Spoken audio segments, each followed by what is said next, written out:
আমরা অনেকেই অনেক ধরনের ট্যাক্স সাধারণত ওয়েবসাইট থেকে বিভিন্ন সোর্স থেকে কপি করে থাকি। অনেকটা এরকম যখন এই ধরনের আমরা সোর্স থেকে কোনো কপি করি, একটা মেজর আমরা প্রবলেম ফেস করি ডকুমেন্টে আনার পরে ফরম্যাটিংয়ে। অর্থাৎ আমরা যখন এটা এনে পেস্ট করে দেখা যায় কি এখানে অনেক ধরনের এরকম গ্যাপ রয়ে গেছে।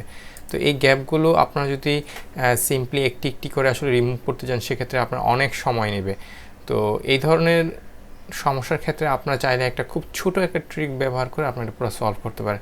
বাট ওইটা সলভ করার আগে আমি আরেকটা জিনিস দেখাচ্ছি। আপনারা যদি আপনাদের এখানে নেভিগেশন থেকে আপনি যদি আপার অ্যারো এবং ডাব্লিউ দিয়ে লিখেন, দেখেন এখানে আপনার প্রত্যেকটা ব্ল্যাঙ্ক জায়গাগুলো দেখাচ্ছে, অর্থাৎ যেগুলো স্পেস রয়ে গেছে সেই স্পেসগুলো দেখাচ্ছে।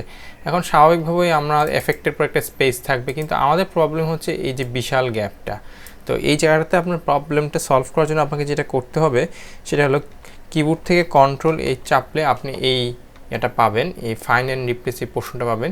এখানে আপনি জাস্ট এই সাইনটা প্লেস করবেন এবং ডাব্লিউটা লিখবেন। লিখার পর এই রিপ্লেস উইথে আপনারা শুধুমাত্র একটা স্পেস বার চাপবেন, চাপার পর দেন জাস্ট রিপ্লেস অল দিবেন। তার সাথে সাথে আপনার সব কিছু সলভ। দেখুন আপনি এখন সকল এক্সট্রা যে স্পেসগুলো ছিল পুরো স্পেসটাই চলে গেছে।